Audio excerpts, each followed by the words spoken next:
Halo Sobat Bisnis, balik lagi di Workavaganza. Saya Olga dan Rizal. Nah, kita akan membahas tentang pertandingan perempat final yang akan berlangsung di Jumat dan juga Sabtu dini hari.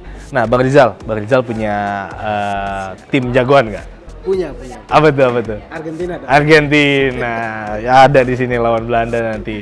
Nah, sebelum kita ngebahas soal Argentina Belanda, lalu ada Brazil lawan Kroasia, kayaknya kita flashback dulu sedikit soal pertandingan Brazil melawan Korea Selatan, Kroasia melawan Jepang, lalu ada Maroko Spanyol yang begitu mengejutkan.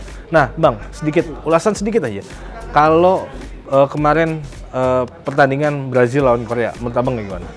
Ya, itu menunjukkan bagaimana kualitasnya Brasil. Serangannya sangat bervariatif dari sisi kiri, kanan, ada Vinicius, terus ada Rafinha, di tengahnya juga rajin menusuk maju ke depan, ke fast nine juga itu, sehingga menunjukkan bagaimana kebingungan pemain Korea kan, memarking siapa. Kekuatannya merata ya? Sangat merata, sehingga itu menunjukkan kelasnya Brasil memang jauh di atas. Nah, kalau Jepang sama Kroasia kemarin sesuai dengan harapan atau enggak? Saya cukup puas. Meskipun kalah, tapi Jepang memberikan perlawanan yang luar biasa. Dan ya, kalau namanya adu penalti kan itu kan tos-tosan ya. Siapa saja bisa menang. Nah, yang mengejutkan adalah salah satunya dari Maroko, di mana Maroko ternyata bisa lolos. Kemarin Bung Andika bilang kalau Maroko akan lolos. Ternyata benar, Bung Andika. Ya nggak, Bung Andika? Bener ya? Lolos ya ternyata. Dan akhirnya lolos dengan adu penalti 3-0. Nah, kalau lihat Maroko sendiri performanya kayak gimana? Maroko kalau bisa saya bilang ini adalah generasi emasnya Maroko.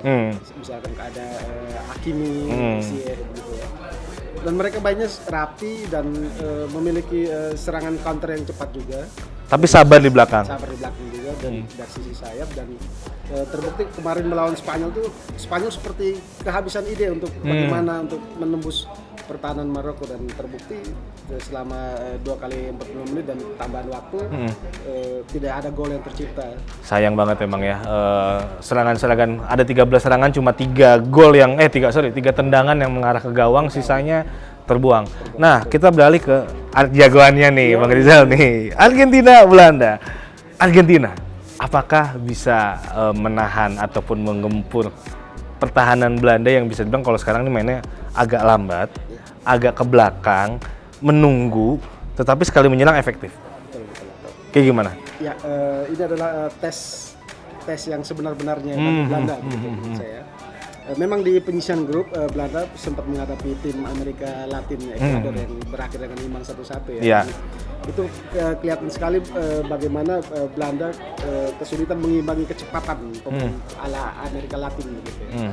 Dan nanti di pertandingan ini juga tentu saja saya melihat Argentina akan lebih mendominasi, dan Belanda mungkin seperti tadi disampaikan akan bermain lebih menunggu, lebih sabar. Tapi nanti Belanda saya lihat juga akan berusaha untuk melakukan counter cepat dari wingback mereka.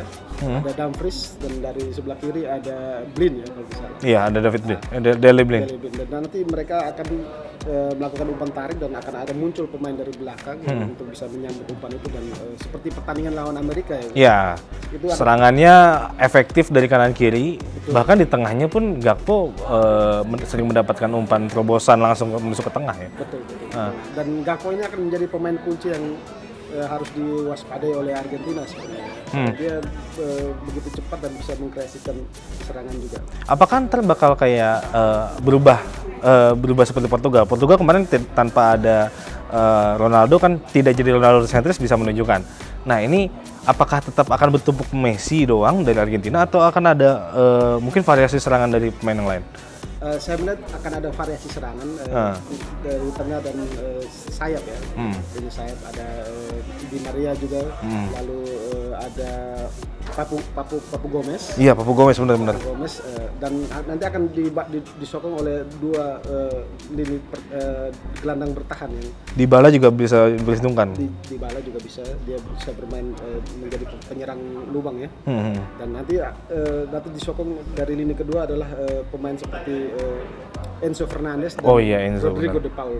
Enzo Fernandez dalam pertandingan melawan Australia sangat sangat bagus sekali karena dia begitu mobile, memutus pola serangan dari Australia saya lihat ya, dan itu akan kemungkinan juga akan seperti itu tugasnya dia ketika berhadapan dengan Belanda. Oke, sama-sama tim Amerika Latin, ada Brazil yang akan melawan Kroasia.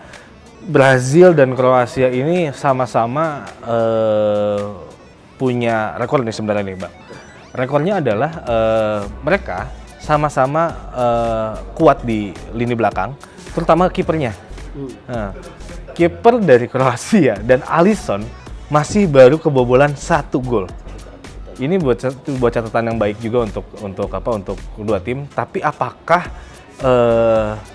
lini belakang Kroasia bisa menahan gempuran dari Neymar CS ya? Karena Neymar balik, serangan Brazil udah langsung comeback lagi, nggak bertumpu lagi ke Vinicius dan juga ya kemarin Vinicius dimatiin, ya udah nggak ada variasi setelah ada Neymar, tapi Neymar masuk ada variasi. Kira-kira bakal kayak gimana? Ya, dengan masuknya Neymar tentu lebih banyak opsi serangan dari Brasil karena kiri kanan sayap akan lebih hidup dan Brasil akan tetap memainkan seperti bola mereka Jogo Bonito ya, bermain indah. Tapi kalau kita lihat Kroasia, mereka juga bermainnya sangat rapi, rapi dalam bertahan, sabar, dan jika membangun serangan mereka tidak lagi bertumbuh pada satu pemain seperti Luka Modric. Oh iya, iya. Mereka bisa menggunakan opsi-opsi langsung bola langsung atau dibangun penyerangan. Masih ada Kovacic dan juga Brozovic juga kan? Juga, betul. Jadi sangat variasi sekali juga. Tapi kalau saya sih memang melihat Brasil akan mendominasi ya. Kekuatan materinya memang lebih bagus kalau saya lihat tadi. Oke. Nggak lengkap rasanya kalau kita tidak membahas prediksi di luar dari masalah teknis strategi. Nah, kira-kira kalau misalnya Bang Rizal sendiri mengincarnya, memikirkannya, memprediksinya, Argentina dengan Belanda akan berakhir berapa? Saya melihat presentasinya sama kuat sebenarnya. Tapi kalau lebih suara hati saya, Argentina menang, mungkin skornya tipis 1-0 atau 2-1. Oke.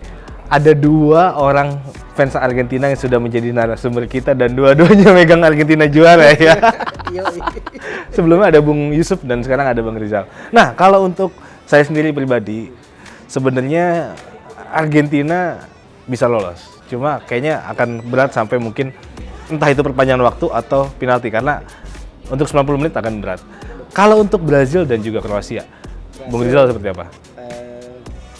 Brasil, saya unggulkan Brasil 2-0. 2-0, nggak ngebantai? Sepertinya enggak.